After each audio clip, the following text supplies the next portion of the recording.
Bismillahirrahmanirrahim. Assalamualaikum warahmatullahi wabarakatuh. Alhamdulillah, alhamdulillahilladzi anzala ala 'abdihil kitaba wa lam yaj'al lahu 'iwaja. Alhamdulillahi fatiris samawati wal ard, ja'ilil malaikati rusulan uli ajnihatin mathna wa thulatha wa ruba', yazidu fil khalqi ma yasha', innallaha ala kulli syai'in qadir. Wa usalli wa usallimu ala rahma al-muhdah wa ni'ma al-musdah Muhammad bin Abdillah wa ala alihi wa sahbihi ajma'in. Alhamdulillah, pada malam hari ini kita bisa berkumpul kembali di majelis ini. Insyaallah kita akan lanjutkan pembahasan tafsir juz amma yang fokus kepada surat-surat pendek, dari yang paling pendek dalam juz amma yaitu Qisarul Mufassal, dari surat Ad-Duha sampai An-Nas.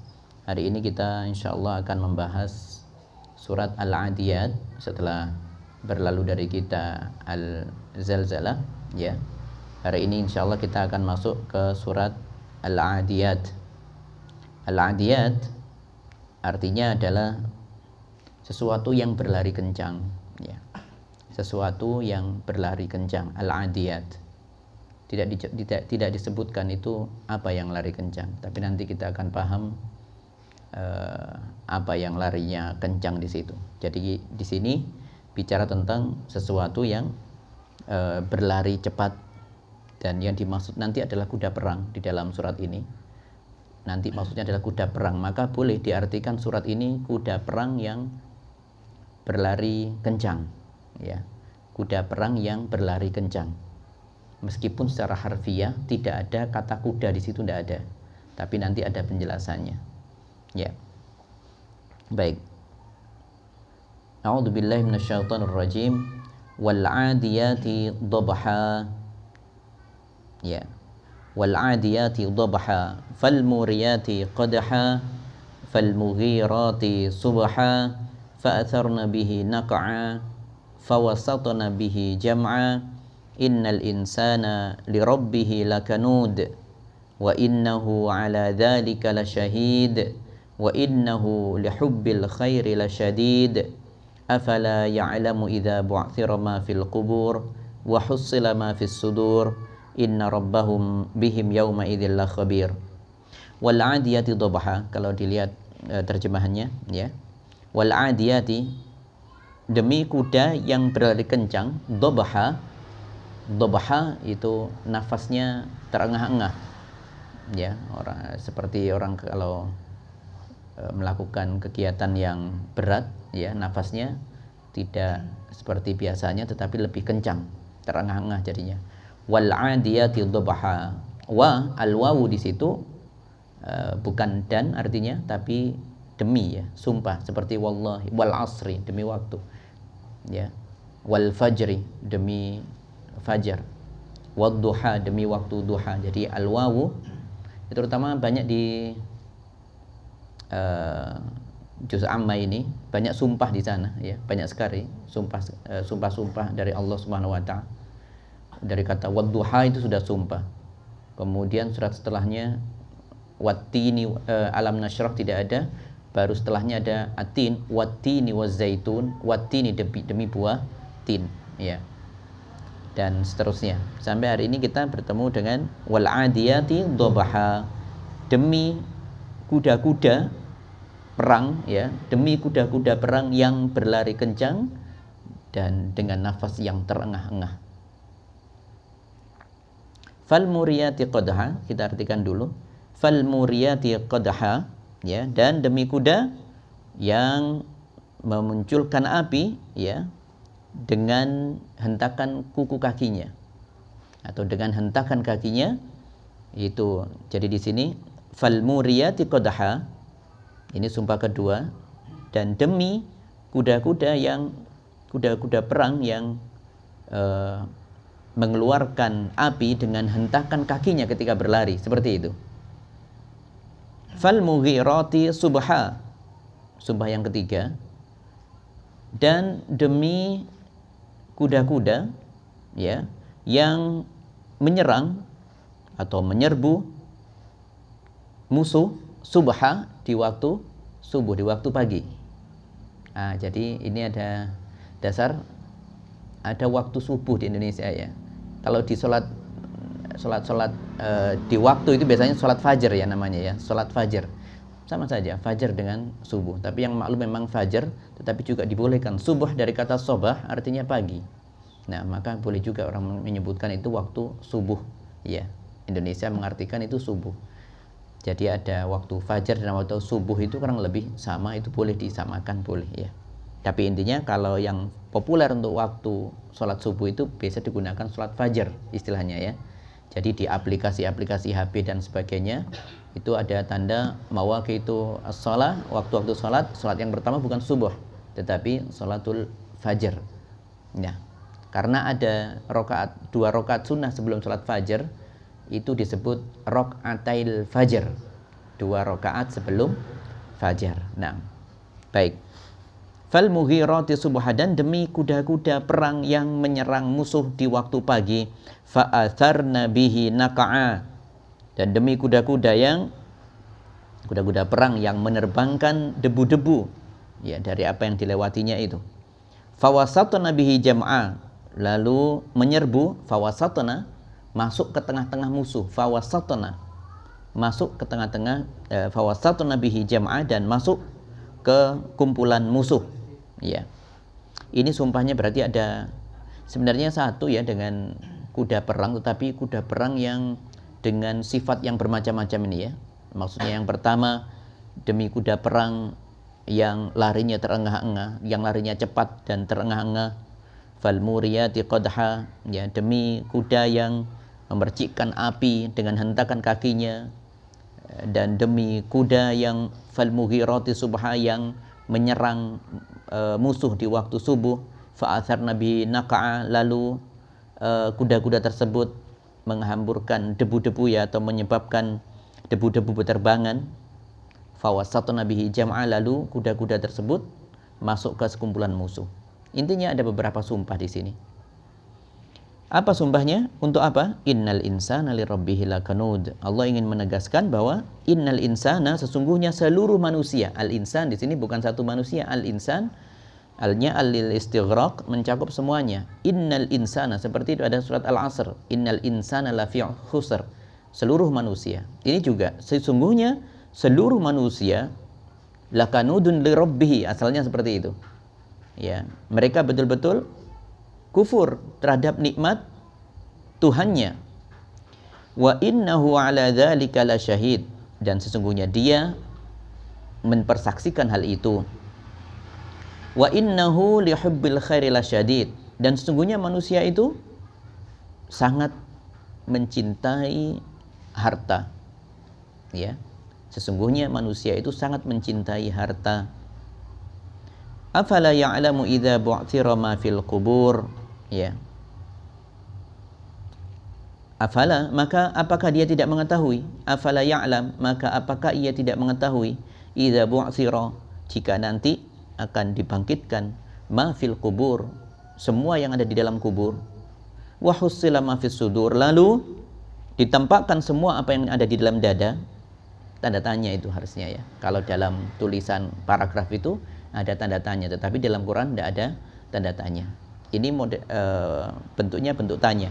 Afala ya'lamu idza bu'thira ma fil qubur, maka apakah manusia itu tidak tahu jika nanti ia dibangkitkan, jika nanti dibangkitkan apa-apa yang ada di dalam kubur.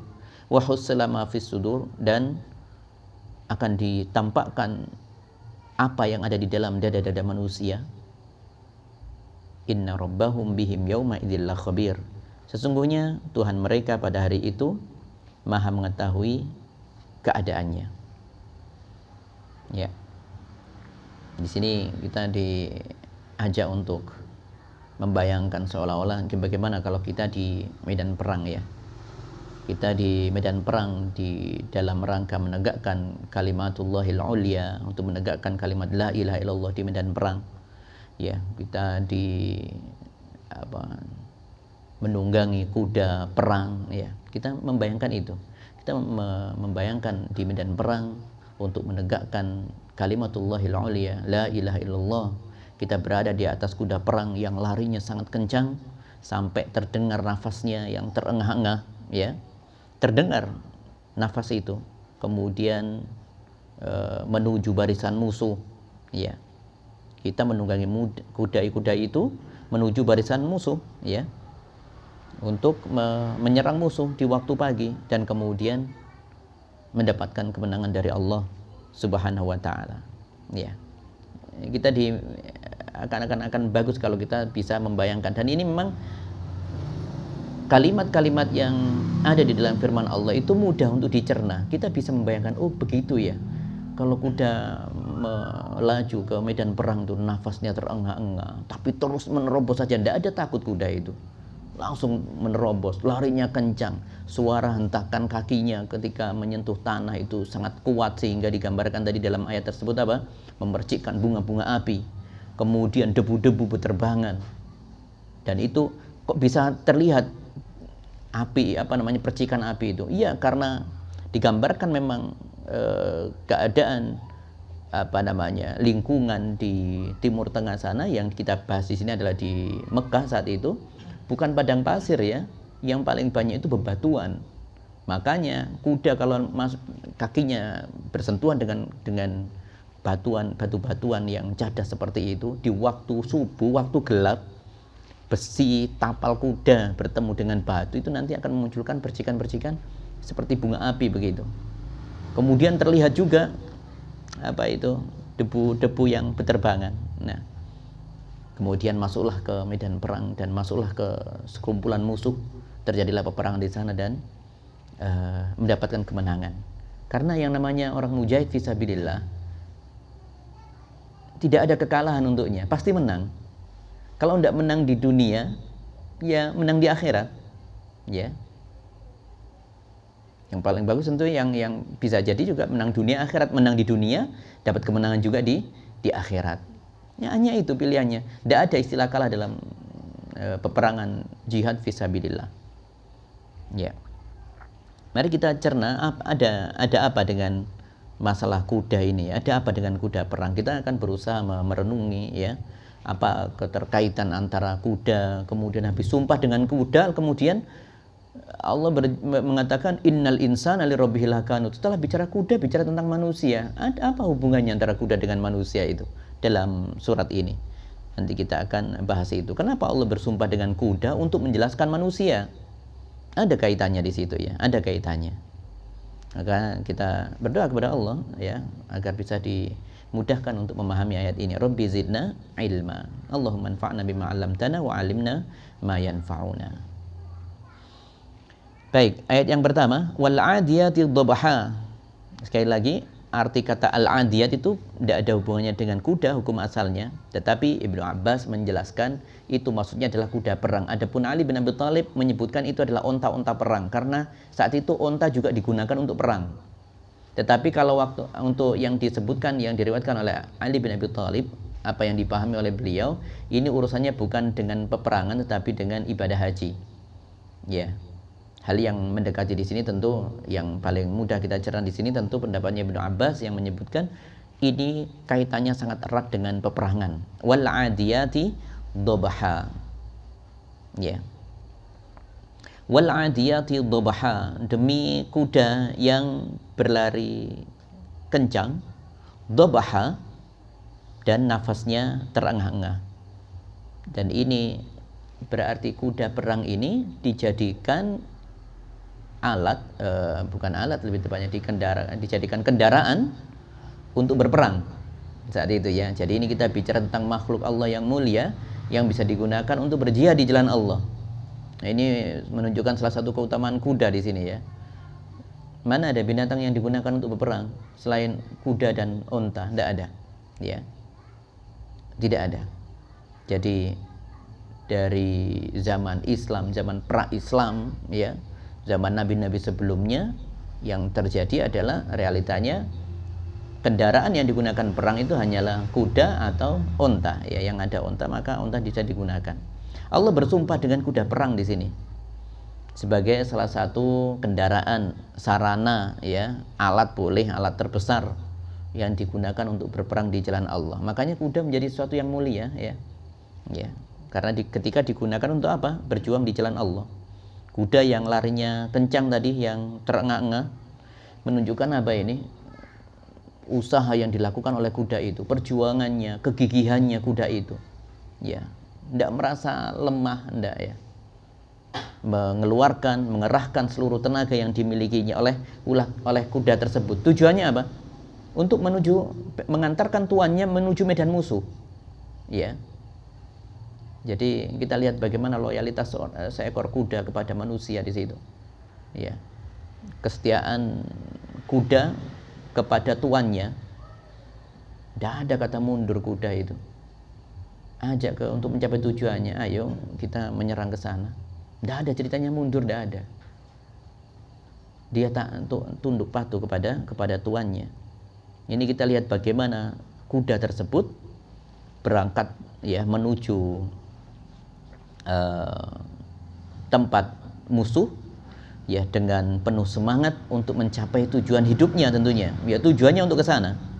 Berikutnya digambarkan fal mughirati qadha, dan demi kuda yang memercikkan api dengan pukulan kuku kakinya. Dan kita sudah maklum bahwasanya kuda memiliki tapal kuda dari besi, tadi kita sudah jelaskan. Larinya kencang sehingga ketika berbenturan dengan batu-batuan, lihat larinya sangat kencang, tekanannya juga keras, sehingga ketika berlari terlihatlah di waktu itu percikan-percikan api, debu-debu yang berterbangan, ya, tanpa kenal lelah mengantarkan kesatria yang menungganginya, kaum muslimin yang menungganginya menuju barisan musuh. Fal mughirati subha, dan demi kuda yang menyerang dengan tiba-tiba di waktu pagi. Demi kuda-kuda perang yang menyerang musuhnya ya di waktu pagi, di waktu subuh. Nah, ini yang membedakan antara orang muslim dengan orang non-muslim. Orang muslim waktunya tidur, malam tidur, di awal waktu tidur, memang untuk istirahat. Bahkan di medan perang juga seperti itu. Di medan perang tidak ada ceritanya begadang hanya yang diberikan tugas saja.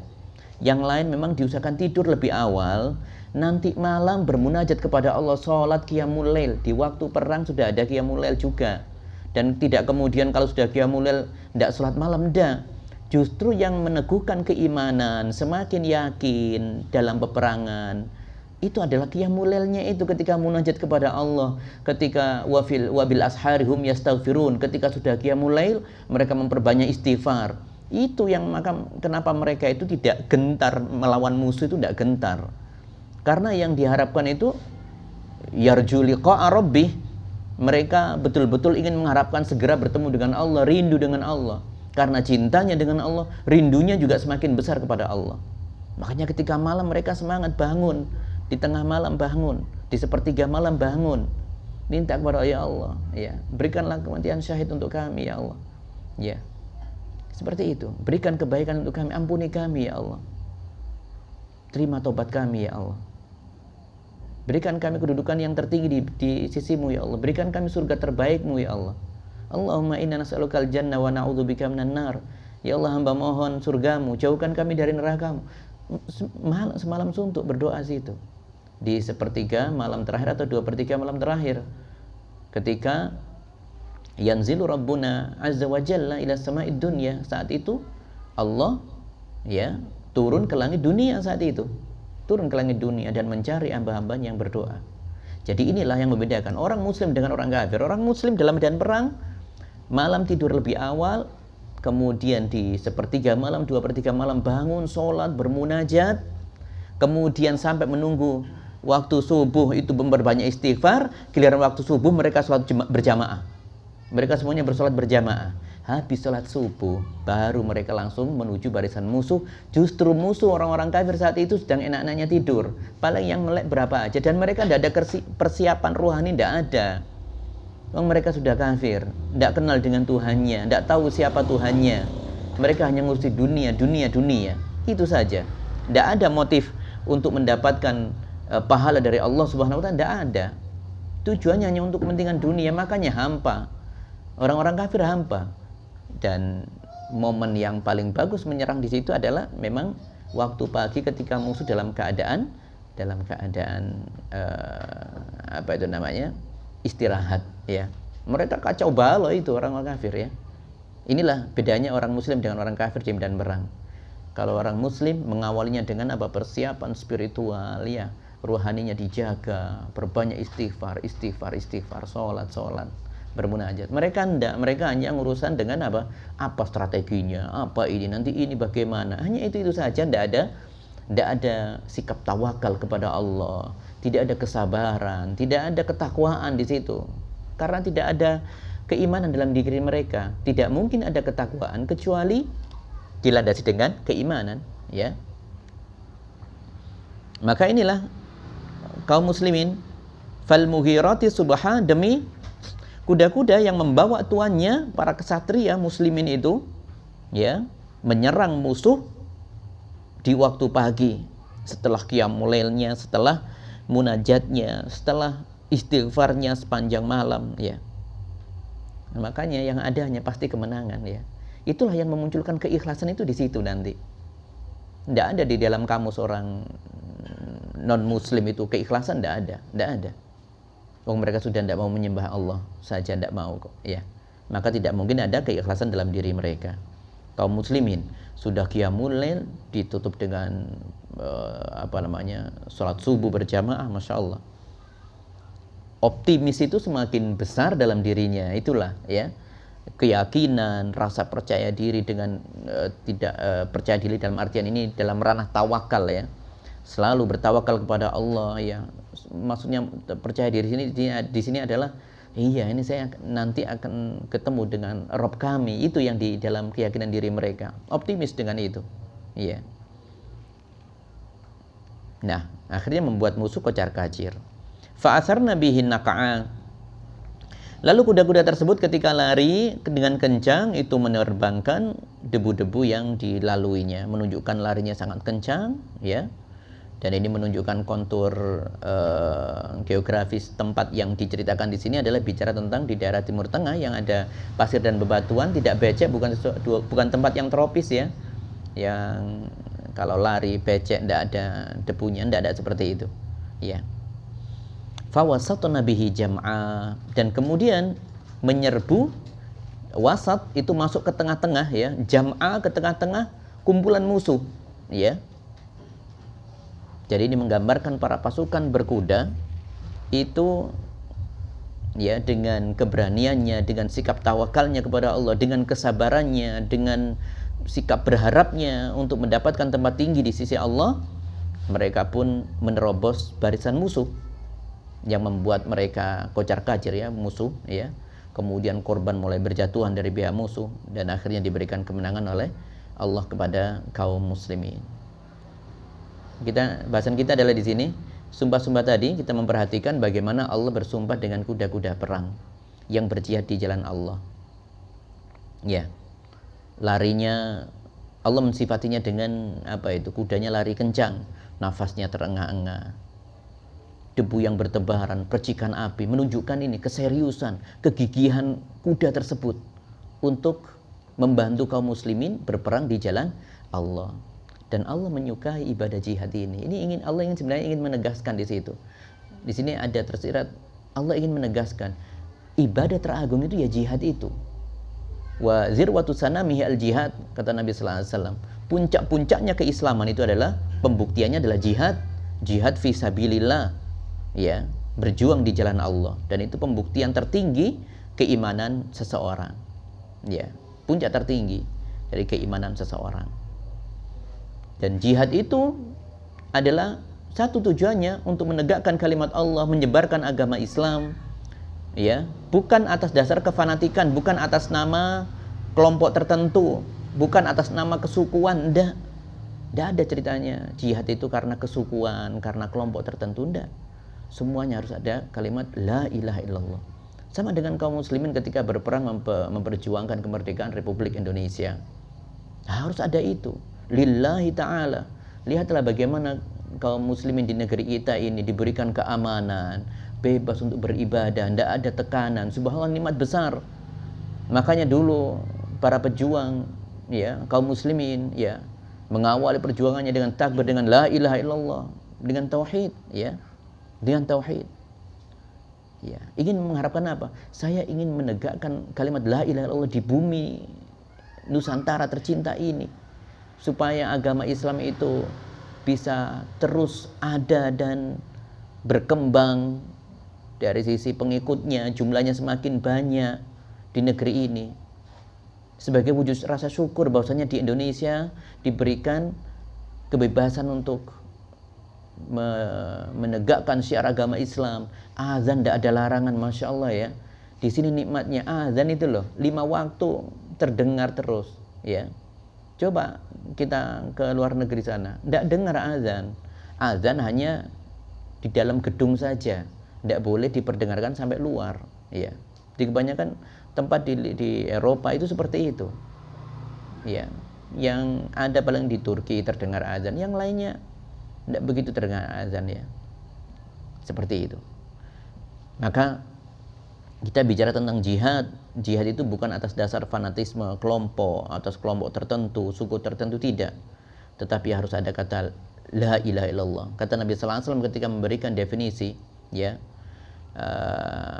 siapa itu mujahid fisabilillah, maka kata Nabi sallallahu alaihi wasallam, man qatala litakuna kalimatullahi al-ulya fahuwa fisabilillah azza wajal. Barang siapa yang berperang untuk menegakkan kalimat Allah yang tinggi, untuk menyebarkan agama Islam ya, maka itulah orang-orang yang mujahid fisabilillah.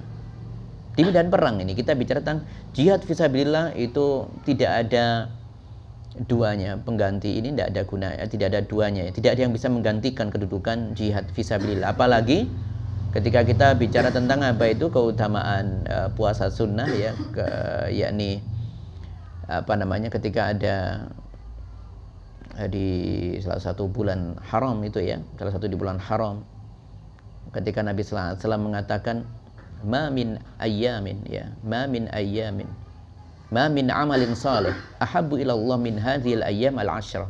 Tidak ada satupun amalan di hari-hari dalam setahun yang nilainya ya itu sangat dicintai oleh Allah melebihi yang lain, tidak ada yang bisa mengalahkannya, yaitu di 10 awal Dzulhijjah itu ya, 10 hari awal Dzulhijjah. Hari yang besar itu, hari beramal soleh di situ. Kata Nabi tidak ada yang bisa mengalahkan itu. Sampai sahabat bertanya, walal jihad fisabilillah, jihad tidak bisa mengalahkan itu wahai Rasulullah? Tidak bisa dikalahkan dengan pahala jihad fisabilillah. Illa ya, kecuali kalau seandainya orang yang berjihad itu menuju medan perang dengan jiwa raga materinya, harta dikeluarkan banyak, jiwa raga sudah dikerahkan, kemudian pulang tidak bawa apa-apa karena dia mati dan hartanya habis untuk berperang di sana. Itu baru bisa mengalahkan keutamaan amal soleh di bulan Dzulhijjah, 10 awal Dzulhijjah. Ya, para sahabat paham puncak-puncak ibadah itu adalah jihad fisabilillah di medan perang. Makanya diperlakukan khusus orang-orang yang syahid fisabilillah itu. Mereka kalau meninggal di medan perang tidak dikafani, tidak disolati ya, dan tidak dimandikan ya, tidak dikafani, tidak disolati. Yang lebih sering dilakukan Nabi adalah tidak pernah menyolati kecuali untuk pamannya dulu, Hamzah, ketika meninggal disolati. Adapun para pejuang Uhud ya, dalam peperangan yang lain, para mujahidin yang meninggal, yang para syuhada tidak pernah disolati, nah, karena kemuliaan tersendiri itu. Bal ahya, mereka tidak dianggap mati ya oleh Allah, tetapi mereka dianggap hidup, tetap hidup di sisi Allah ya, maka memiliki keutamaan tersendiri.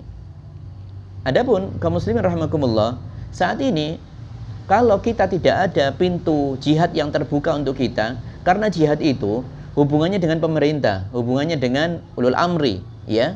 Kalau ulul amri tidak tidak membukakan pintu jihad untuk kaum muslimin di sini, tidak boleh makanya jihad seperti itu. Kemudian jihad itu juga ada fikihnya. Tidak boleh seorang kemudian jihad tidak ada izin dari wali atau dari orang tuanya, tidak bisa. Ada izinnya ya, harus izin kepada orang tua ya, kepada walinya harus izin. Intinya jihad fisabilillah saat ini tidak terbuka untuk kita, belum terbuka ya. Memang belum terbuka sampai sekarang. Nah, kalau tidak terbuka, apakah pintu jihad itu tertutup selamanya? Tidak. Saat ini yang dibutuhkan justru adalah jihad dengan ilmu, menuntut ilmu, kemudian belajar, menyebarkan ilmu ya lewat media sosial tentang perintah agama disampaikan di media sosial, semangat untuk beriman, semangat untuk bertakwa di media sosial misalnya, dengan secara lisan kepada teman-teman, menasehati teman dengan ilmu, itu adalah jihad besar saat ini yang bisa dilakukan. Menuntut ilmu seperti yang kita lakukan, kita mengharapkan pahala jihad di sini, ya, karena tidak bisa kita mengembalikan diri kita dan kemudian kaum muslimin ke jalan yang benar, istiqomah di atas keimanan yang lurus dan benar, akidah yang lurus dan benar, kecuali dengan ilmu. Makanya menuntut ilmu saat ini menjadi ladang jihad yang terbuka, sebagaimana Nabi sallallahu alaihi wasallam tidak kemudian memerangi orang-orang kafir dengan peperangan di medan perang saja. Wajahidhum bihi jihadan kabira, ya. Jadi berjihadlah melawan mereka dengan apa? Dengan ilmu. Itu adalah jihad yang besar. Allah merintahkan Nabi kita Muhammad SAW untuk apa? Mengajarkan Al-Quran kepada orang-orang yang belum mengenal. Itu adalah jihad. Menjelaskan apa isi Al-Quran, itu adalah jihad. Mempelajari Al-Quran, isinya ilmu Al-Quran itu. Sumber ilmu ada di dalam Al-Quran. Sumber pengetahuan agama ada di dalam Al-Quran, ya. Maka inilah kaum muslimin rahimakumullah, jihad yang besar adalah dengan jihad ilmu. Maka kita bersungguh-sungguh, ya, berusaha untuk tetap istiqomah dalam menuntut ilmu, istiqomah dalam kegiatan ta'awun, tolong menolong dalam menyebarkan ilmu, ya. Ada bab tersendiri, at-ta'awun, babut ta'awun 'alal birri wat taqwa. Kalau dalam Riyadhus Shalihin ada pembahasan bab saling tolong menolong dalam kebaikan dan ketakwaan. Orang yang tolong menolong, yang mengantarkan seorang dai untuk mencapai tujuannya, mendakwahkan risalah agama, risalah Allah Subhanahu wa taala, risalah ilahi dari Allah, menyampaikan Al-Qur'an, orang yang terlibat di dalamnya mendapatkan pahala yang sama seperti yang menyampaikannya. Nikmat yang besar. Jadi siapa yang terlibat dalam kegiatan menyebarkan agama Islam, siapapun yang terlibat, itu maka mendapatkan pahala yang sama seperti orang yang mendakwahkan agama itu. Iya. Adalah nikmat yang besar dalam agama Islam. Maka Al-Qur'an ini adalah jihad yang besar saat ini, ya. Jihad dengan Al-Qur'an, jihad menyampaikan ayat-ayat Al-Qur'an. Ya.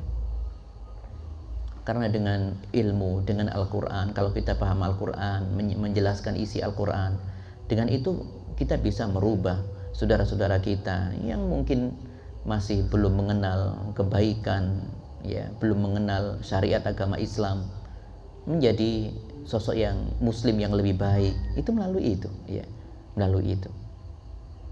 Dan tidak bisa mereka berubah kecuali ada yang merubahnya, dan mereka mau berubah juga. Innallaha la yughayyiru ma biqaumin hatta yughayyiru ma bi anfusihim, ya. Allah tidak merubah keadaan suatu kaum sampai mereka merubah diri mereka sendiri, ya. Orang muslim kalau tidak ada tolong menolong dalam kebaikan, dalam menyebarkan dakwah, gimana nanti mau menjaga kualitas Islamnya kaum muslimin yang ada saat ini? Tidak bisa, ya.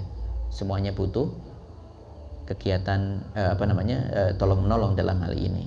Maka kita berusaha semangat untuk mengajarkan agama, kemudian semangat berjihad, ya, berjihad dengan ilmu. Sebagaimana kuda tadi digambarkan, kuda tidak punya ilmu, maksudnya tidak bisa menyampaikan ilmu agama, tidak bisa. Tapi lihat bagaimana semangatnya mengantarkan tuannya untuk mencapai derajat mujahid fi sabilillah, ya. Nurut kudanya itu, nurut kudanya. Maka kita berusaha, harus terbesit dalam diri kita untuk berusaha menjadi bala tentara Allah, ya, yang berjuang, berperang di jalan Allah, ya, berjuang gigih menegakkan agama Islam yang lurus ini. Semuanya butuh pengorbanan. Sama dengan kuda. Kuda pengorbanannya luar biasa itu. Jiwanya diserahkan itu. Mana ada, tadi kita sebutkan, tidak ada satupun kuda ketika diajak perang kemudian mundur, tidak ada ceritanya. Dia lurus ke depan mengantarkan tuannya. Dia rela mati demi tuannya. Kenapa? Kuda itu dirawat oleh tuannya, diberi makan, diberi kandang, tempat yang layak untuknya, untuk seekor kuda ya, diberikan makan, diberikan kasih sayang, tidak dizolimi. Subhanallah, pengabdiannya sama tuannya totalitas, luar biasa. Itulah kenapa kemudian Allah menggunakan perumpamaan kuda ini untuk menjelaskan ayat yang ke-6 berikutnya, innal insana lirabbihi lakanud. Sesungguhnya seluruh manusia itu ya, hukum asalnya adalah sangat ingkar, tidak mau berterima kasih, tidak mau bersyukur kepada tuannya. Kan seperti itu, banyak manusia yang kufur terhadap Allah Subhanahu wa taala. Sudah dikasih banyak nikmat tapi bersikap kufur. Beda dengan kuda tadi. Kuda kalau sudah diberikan perawatan, diberikan perlakuan yang baik, apa kata tuannya dia mengikuti. Beda dengan manusia. Sudah diberikan kenikmatan, kemakmuran, kesehatan, subhanallah, lupa dengan sholatnya, tidak mau berzikir, tidak mau sholat sunnah, tidak mau menunaikan haknya Al-Quran, tidak mau puasa, waliyadzubillah. Ya, banyak melakukan pelanggaran-pelanggaran. Innal insana lirabbih lakanud. Allah bersumpah dengan 4 ayat tadi, 4 ayat yang pertama tadi, ya, untuk menegaskan bahwa manusia itu adalah makhluk yang mudah sekali untuk tidak bersyukur, ibarat kacang lupa kulitnya, ya, seperti itu. Di sini Ibnu Abbas menjelaskan apa maksudnya lakanud. Kanud kata Ibnu Abbas adalah kufur terhadap nikmat Allah. Adapun Hasan Al-Basri mengatakan ketika menjelaskan innal insana lirabbihi lakanud, qala al-kafur alladzi ya'uddul masaib wa yansa ni'ama rabbih. Orang yang kufur itu maksudnya adalah, kata Hasan Al-Basri, orang yang banyak mengungkit-ungkit, mengeluh, ya, melihat kesulitan-kesulitan pada dirinya itu dilihati terus dan melupakan kenikmatan yang diberikan oleh Allah Subhanahu wa taala. Nikmat yang sangat banyak dan yang sangat besar itu dilupakan, justru dia fokus kepada keadaan yang tidak nyaman pada dirinya yang cuma segelintir saja. Ya, musibah yang sedikit pada dirinya itu loh. Fokusnya mumet di situ aja, padahal dia diberikan nikmat yang besar, ya. Nikmat Allah sangat besar. Allah berikan kita nikmat Islam, nikmat iman, taufik dari Allah. Coba ini kalau nggak disyukuri luar biasa ya. Coba kalau kita lihat saat ini penduduk muslim di dunia ini dengan penduduk non muslim, lebih banyak yang mana, muslim dan non muslim? Lebih banyak yang non muslim. Muslim di dunia ini cuma 30% sekian saja, 30%, tidak sampai 50%. Yang lain 70% kurang lebih itu tidak mendapatkan hidayah taufik. Dari sekian miliar orang saat ini, banyak yang mendapatkan hidayah. Kita masuk di antara orang-orang yang mendapatkan hidayah, tetap di atas keislaman, kemudian bisa membuktikan keimanan kita dengan mendirikan sholat, dengan menunaikan zakat, dengan amalan-amalan sholat yang lainnya. Apa itu bukan kenikmatan? Kita diberikan kesehatan oleh Allah Subhanahu wa taala, bisa wudhu dengan benar, ya. Kemudian bisa datang ke masjid, bisa datang ke kajian, Masya Allah. Luar biasa. Banyak kalau nikmat mau dihitung-hitung, belum nikmat rasa aman, rasa nyaman. Ya. Wa in ta'uddu ni'matallahi la tuhsuha. Kata Allah mengingatkan, kalau kalian menghitung nikmat-nikmat Allah, tidak mungkin kalian bisa menghitungnya. Terlalu banyak nikmat Allah untuk dihitung, tidak bisa dihitung. Diberikan kenikmatan, bisa menghirup udara dengan enak, tidak perlu bantuan alat pernafasan, tidak ada lagi ketakutan, kekhawatiran seperti waktu Covid kemarin. Waktu Covid, subhanallah, kalau kita ingat itu ya, ada orang yang serba takut, kemana-mana takut, mencekam suasananya. Ada yang saudara kita juga terkena harus menggunakan alat bantu pernafasan, nafasnya kesulitan, harus menggunakan tabung gas, cari sana sini, bayar. Saat ini kita berapa tahun sudah lepas dari masa pandemi itu, tidak ada rasa takut itu, bernafas juga enak, tidak ada kesulitan, ya. Tetapi banyak manusia itu yang realitanya ya, kalau ngobrol sama temennya tidak jauh dari mengeluh. Lah iya, sumpah, kalau dikit-dikit sumpah, iya. Menunjukkan apa itu? Mengeluh kepada Allah Subhanahu wa taala. Itu sikap mengeluh. Kita berusaha menghindari Hal-hal seperti ini. Lebih baik kita saling mendukung. Gimana kajiannya, gimana ibadah kita, gimana program kita. Nah seperti itu, hal-hal yang positif saja. Tidak kesana kemari itu berbagi keluhan satu dengan yang lainnya. Lah iya, kondisinya begini. Ingat nafas sehari, coba saat oksigen itu habis misalnya 3 hari atau 5 hari, berapa ratus ribu yang keluar. Nah kalau 1 bulan kita butuh 7 tabung gas misalnya, tabung oksigen, bukan tabung gas lah, keracunan lah ya, tabung gas ya, tabung oksigen kita bayar misalnya butuh sebulan sampai 3 juta misalnya, bayar untuk udara dok, belum makan itu ya. Insya Allah apa enggak luar biasa ngeluhnya ya. Tapi alhamdulillah Allah kasih kita kemudahan, air juga mudah, sumur airnya lancar, masya Allah, nikmatnya ya, nikmatnya luar biasa. Tapi manusia banyak yang tidak tahu cara bersyukur kepada Allah ya. Dan mereka terkadang kalau disalahkan, kamu itu enggak, sikap seperti itu sikap tidak bersyukur kepada Allah. Biasanya orang marah kalau diingatkan seperti itu. Kamu itu merasa menggurui, merasa lebih bersyukur saja. Padahal orang itu kan biasanya terlihat dari sikapnya itu menghambur-hamburkan uang untuk sesuatu yang tidak manfaat. Diberikan kenikmatan uang yang banyak ternyata untuk merusak ya. Diberikan telinga dirusak dengan sound horeg. Ya apa itu? Ya, dikasih uang untuk bayari alat-alat kegiatan-kegiatan yang merusak seperti itu. Telinga gunakan untuk mendengar lantunan Al-Quran, digunakan untuk dengar kajian, itu bukan dirusak. Sudah diberikan rumah, dirusak, nunggu gentengi jatuh karena kena musik itu, sound horeg lagi ya. Kasus ini itu diminta pertanggungjawaban semua seperti itu. Sudah diberikan lisan, digunakan untuk mengeluh, digunakan untuk ghibah, digunakan untuk adu domba, lisan ya. Mata digunakan untuk lihat sesuatu yang haram, yang bukan sesuatu yang halal. Gimana itu ya? Kalau diingatkan manusia, kamu itu harusnya bersyukur, dikasih waktu yang banyak, gunakan untuk sesuatu yang positif, sesuatu yang manfaat ya. Tapi biasanya marah gitu, tidak terima, padahal hati nuraninya sebenarnya sadar itu kalau dia melanggar hal itu. Oleh karenanya Allah menegaskan wa innahu ala dzalika lasyahid. Manusia lo paham sebenarnya kalau dia melampaui batas itu, dia mempersaksikan dirinya melakukan kemungkaran itu. Sadar sebenarnya dalam hatinya itu. Tapi gengsi ya, nuruti hawa nafsunya. Akhirnya marah-marah kalau diingatkan ya. Maka ini manusia itu banyak yang ingkar terhadap nikmat Allah. Nikmat Allah sangatlah banyak ya. Nikmat Allah itu sangat banyak. Kemudian kita sebutkan juga ini suratnya Makkiyah ya, suratnya Makkiyah.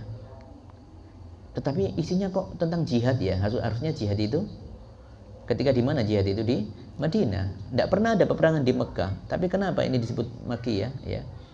Karena nanti hubungannya dengan ayat berikutnya nanti. Adapun tetap di sini adalah jihad itu tetap tidak pernah terjadi di kota Mekah, tapi terjadi di masa Madinah. Namun demikian tetap surat ini masuk masuk kategori surat Makkiyah. Ya. Kita lihat di sini dari innal insana lirabbih lakanud. Sesungguhnya manusia itu paling mudah untuk tidak bersyukur kepada Allah atas nikmat-nikmat yang diberikan kepadanya. Apa yang membuat mereka seperti itu? Kenapa kok tidak bersyukur kepada Allah? Ya. Apa yang membuat mereka seperti itu? Ingkar terhadap nikmat Allah Subhanahu wa taala. Ya, ini disebutkan di sini ya, ini karena apa? Wa innahu lihubbil khairi lasyadid. Karena kecintaan terhadap materi duniawi itu terlalu besar. Ya, kecintaannya terhadap harta dunia itu terlalu besar sehingga mengabaikan akhiratnya. Ya. Jadi itu, makanya mereka berani apa? Banyak manusia itu ingkar, tidak loyal seperti kuda perang tadi yang loyal kepada tuannya. Ya. Banyak manusia yang melupakan Allah, melalaikan akhirat. Kenapa? Karena mereka fokus dengan harta duniawi. Kecintaannya terlalu berlebihan, ya, tidak pada porsinya. Siapa manusia yang tidak cinta harta? Semuanya cinta, hal yang wajar. Tetapi kalau cintanya berlebihan, mati-matian, dan sampai melupakan, apalagi sampai melupakan hak-haknya Allah Subhanahu wa Ta'ala yang wajib ditunaikan, maka ini sudah melampaui batas itu. Banyak orang yang rela bekerja sampai meninggalkan sholatnya, kayak sholat itu sesuatu yang dianggap tidak wajib begitu ya. Dalam keadaan apapun, manusia kalau sudah balik, berakal, wajib sholat, meskipun dalam kondisi apapun ya, dalam kondisi sakit, terlentang di atas ranjang, tidak bisa ngapa-ngapain, sampai tidak bisa wudhu, tidak ada yang mewudhukan saat itu. Waktu sudah azan berkumandang, tidak ada orang sekitarnya, waktu sudah sholat, dia masih hafal cara sholat, tahu zikir-zikirnya, maka tetap wajib sholat itu sampai dia meninggal. Tidak usah wudhu, tidak apa-apa dalam kondisi seperti itu. Sama ketika orang melakukan perjalanan ke suatu tempat yang jauh, bajunya kena najis semuanya, tidak ada air yang diketahui, yang dilihat di depannya, tidak ada sama sekali. Mau membersihkan tidak ada. Dia tahu harusnya disucikan dulu, tetapi karena tidak ada, waktu sudah mau habis sholatnya, waktu sudah masuk sholat dan ditunggu ketika sudah lama mencari tidak ada air, maka apa yang dilakukan? Tetap sholat dalam kondisi najis seperti itu. Tidak boleh ditinggalkan sholat itu, tidak boleh ditinggalkan. Itu kalau orang-orang yang mengedepankan akhiratnya daripada dunianya. Tetapi kalau orang sudah cinta terhadap dunia berlebihan, maka tujuan akhiratnya nanti akan terlupakan. Ya, jadi sholat tidak boleh ditinggalkan. Tidak boleh. Kerja misalnya di sawah, kotor semuanya, waktu sudah mau habis, segera sholat ya. Dalam kondisi basah, boleh tidak sholat dalam kondisi basah? Boleh, tidak apa-apa. Oh, ini masih basah ini, tidak apa-apa, sholat saja. Yang penting tidak ada najis yang melekat di situ. Misalnya ada kotoran, ada lempung atau apa, dibersihkan dengan air. Sekarang ini di Malang Raya air melimpah ya. Mau kemudian misalnya sawahnya terlalu jauh dari rumahnya, kalau pulang dulu ke rumahnya, nanti keburu waktunya habis. Tidak usah, sudah sholat di tempat saja dengan kondisi apa adanya. Dibersihkan dulu bajunya dalam kondisi basah, tidak apa-apa. Sholat di tengah sawah, tidak apa-apa. Tempat yang rindang ya, kasih tikar, sholat di situ, tidak apa-apa. Seperti itu, tidak boleh ditinggalkan sholat. Wa innahu lihubbil khairi lasyadid, dan sungguhnya manusia itu kecintaannya terhadap al-khair. Khair itu artinya bukan hanya kebaikan. Selain khair itu artinya kebaikan dalam satu hal, dalam satu waktu, arti khair itu artinya harta, sebagaimana dalam firman Allah, in taraka khairanil wasiyah, kutiba alaikum idza hadara ahadakumul maut in taraka khairanil wasiyah. Diwajibkan atas kalian apabila seseorang di antara kalian sudah mau mati ya, tanda-tanda kematian sudah datang, agar berwasiat ketika meninggalkan harta yang banyak. Ya, seperti itu. Khairan di situ artinya harta. Dan betapa banyak Allah mengingatkan tentang hal ini. Sifat manusia itu memang banyak yang lupa diri dan lebih cenderung menyukai harta. Wa tuhibbunal mala hubban jamma. Kalian itu kalau urusan harta, cintanya itu luar biasa ya. Luar biasa, sampai berani melanggar batasan-batasan Allah ya. Ada sampai seorang yang pernah dianggap punya pengetahuan agama, tapi ternyata ketika dimintai untuk merestui pabrik pengolahan pabrik minuman keras, ia mengizinkan. Waliyadzubillah. Dosanya sampai berapa lama itu kalau tidak bertobat itu ya. Ya, hanya demi apa? Demi uang. Ilmu kalah dengan itu, takut dengan Allah itu kalah dengan itu semuanya. Lantas bagaimana seorang bisa melepaskan diri dari keburukan menyukai harta yang berlebihan dan melalaikan hak akhiratnya? Maka jawabannya pada ayat afala ya'lamu idza bu'thira ma fil qubur wa hussila ma fis sudur. Maka apakah dia tidak tahu apabila dibangkitkan apa yang ada di dalam kubur dan dilahirkan dan ditampakkan seluruh apa yang ada di dalam dada. Kalau orang memahami keimanan terhadap hari akhir, makanya pentingnya belajar keimanan, bab keimanan itu ya. Karena iman, rukun iman ada 6. Pembahasannya panjang itu semuanya itu ya. Rukun iman kepada hari akhir salah satunya adalah percaya dengan apa? Apa yang datang setelah kematian, ada kenikmatan, ada azab, ada prosesi nanti ruhnya dibawa ke langit 1, 2, 3, 4, 5, 6, 7 bagi ruhnya orang beriman. Adapun ruhnya orang yang musyrik, orang-orang kafir, sampai langit ke-1 saja sudah ditolak. Ya. Kemudian mereka mendapatkan siksa ya dipertemukan dengan sosok malaikat yang memukul kepalanya, ya memukul dirinya sampai suaranya itu terdengar oleh seluruh makhluk kecuali jin dan manusia. Seperti itu. Ngerinya di alam barzakh harus dipahami. Afala ya'lamu idza bu'thira ma fil qubur. Apakah orang itu tidak tahu kalau dia nanti dibangkitkan? Kalau orang beriman dengan hari kebangkitan, oh nanti semuanya akan dibangkitkan dari kuburnya. Wa akhrajatil ardu asqalaha. Bumi nanti akan mengeluarkan beban-bebannya, termasuk seluruh tulang-tulang manusia itu nanti akan dibangkitkan semuanya dan dijadikan utuh kembali seperti sedia kala. Berapa miliar, berapa triliun orang nanti dibangkitkan dari zamannya Nabi Adam sampai manusia yang ada di hari terakhir, di hari kiamat nanti. Kuburan semuanya dikeluarkan ya dari kuburan itu, jasad-jasad manusia dan dibangkitkan. Bukan jasadnya aja yang dia bangkitkan, nanti mereka itu dibangkitkan untuk diarahkan ke padang mahsyar. Wa hussila ma fis sudur, dan kemudian di sana nanti hussila, dihitung nanti semuanya, ditampakkan semuanya nanti apa yang ada di dalam dirinya, dalam dadanya. Makanya apa yang ada di dalam dada itu mewakili amalan-amalan yang terlihat. Ya, terkadang amalan yang terlihat itu tidak sesuai loh ya dengan yang di hatinya. Yang dihitung adalah yang sesuai dengan hatinya. Makanya pentingnya niat di sini. Banyak orang melakukan ibadah umroh haji ternyata bukan lillahi ta'ala. Banyak orang berkorban itu ternyata untuk keren-kerenan karena tidak enak sama tonggo. Ada orang puasa Ramadan tidak enak sama keluarga, tidak enak sama tetangga, bukan lillahi ta'ala. Tidak dinilai seperti itu ya. Ya. Karena dia melakukan apa?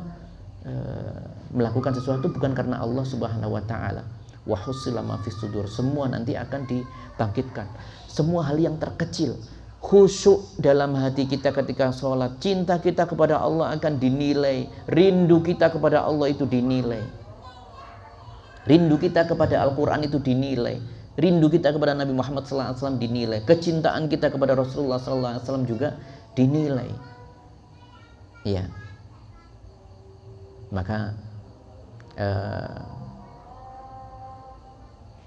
ayat ini diakhiri dengan inna rabbahum bihim yauma idzil khabir, menegaskan bahwasanya yang ada di dalam hati, jangankan yang itu, semua manusia di dalam hatinya yang tidak ada yang tahu kecuali dirinya, itu hanya Allah yang mengetahui isinya ya. Jadi selain dirinya, Allah pasti mengetahui secara detail apa yang terbesit dalam diri manusia. Inna rabbahum bihim yauma idzil khabir, sesungguhnya Tuhan mereka yaitu Allah pada hari itu maha mengetahui keadaan mereka.